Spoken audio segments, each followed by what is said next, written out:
على طول تعبانة ومرهقة وحاسة ان جسمك كله بيوجعك من الشغل والجري ورا الولاد. اسمعي الفكرة النهاردة. فكرة النهاردة: بطئي روتين يومك. امشي في بيتك بالراحة، نظفي بيتك بالراحة، صلي بهدوء، قولي أذكارك بهدوء علشان تجني ثمار صلاتك وأذكارك. لازم يكون في سكينة وانت بتقري القرآن بتاعك وانت بتقري الورد بتاعك. آم، بطئي روتين يومك على قد ما تقدري علشان جسمك تعب من الجري. اعمل ازاي كده وانا عندي مليون مهمة في اليوم؟ مش هقولك اصحي بدري لاني مش بعمل كده. محتاجة تحددي اولوياتك في اليوم، يعني تعملي الحاجات المهمة وبالترتيب كده، الاقل اهمية فالاقل اهمية. الحاجة اللي مش مهمة خالص ما تعمليهاش وممكن تعمليها في يوم تاني. اعتذري عن اي ميعاد او اي مكالمة ملهاش اي اهمية، ممكن اوفر وقتها في اني ارتاح واريح جسمي. اطلبي المساعدة، لو حد يقدر يساعدك اطلبي منه المساعدة، سواء من أهلك أو صحابك أو زوجك. اطلبي المساعدة، حد يساعدك في تنظيف البيت أو في مذاكرة الولاد. ما تتحرجيش انك تقولي يا جماعة انا محتاجة مساعدة، تعمليش فيها بطلة، تعمليش فيها الست اللي ما حصلتش، لان في الاخر هتيجي على دماغك انت. اهم حاجة ممكن توفر لك الوقت وتساعدك انك تبطئي روتين يومك: الانجاز. يعني لو انا قايمة محددة ساعة واحدة بس هرتب فيها بيتي، ما اقعدش شوية على التليفون، شوية افتح التلفزيون، شوية اتكلم مكالمة واحدة صاحبتي، مش عارفة اعمل ايه. لا، هي انا قمت ساعة، ساعة انجز فيها. الانجاز مهم جدا عشان اوفر وقت.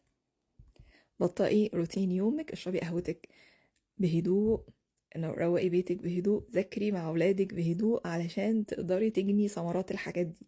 طول ما انتي بتجري بتجري بتجري، واحنا بنجري اصلا طول النهار، وفعلا بعد اليوم ما بيخلص بنحس ان احنا خلاص مفيش اي ثمرة ولا اي نتاج من اللي احنا عملناه. فايه الفايدة؟ بطئي روتين يومك واستمتعي. مفيش مستحيل. عايزة حياتك تتغير؟ الغي من قاموسك كلمة مستحيل. مفيش حاجة مستحيلة، مفيش حاجة ثابتة على وضعها. قوليلي ايه اللي انتي شايفاه ثابت من يوم ما اتولدتي لحد دلوقتي؟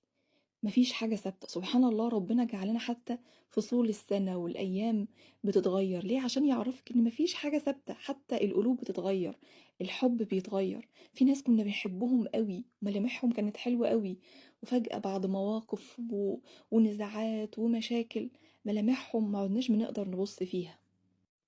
كتير ناس كانت حالتها صعبة، سبحان الله ربنا من عليها بالنعم. وفي ناس كان عندها نعم كتير والنعم اتبدلت لنقم. فمفيش حاجة ثابتة، الكون مش ثابت، كله بيتغير. عايزة أقولك أنا أول ما اتجوزت كان يعني في حياتي مشاكل كتير زي أي واحدة بتتجوز. فكنت بجري للكتابة، أروح أكتب كده مذكراتي: النهاردة حصل كذا وكذا وكذا. يعني كان كنوع من تفريغ الطاقة. ف وانا بنضف كده يعني من فترة، لقيت الدفتر اللي انا كنت مسجلة فيه كل الاحداث اللي كانت بتحصل في يومي، من احداث ايجابية واحداث سلبية، مشاكل بتحصل، حاجة مضايقاني، كل الكلام ده.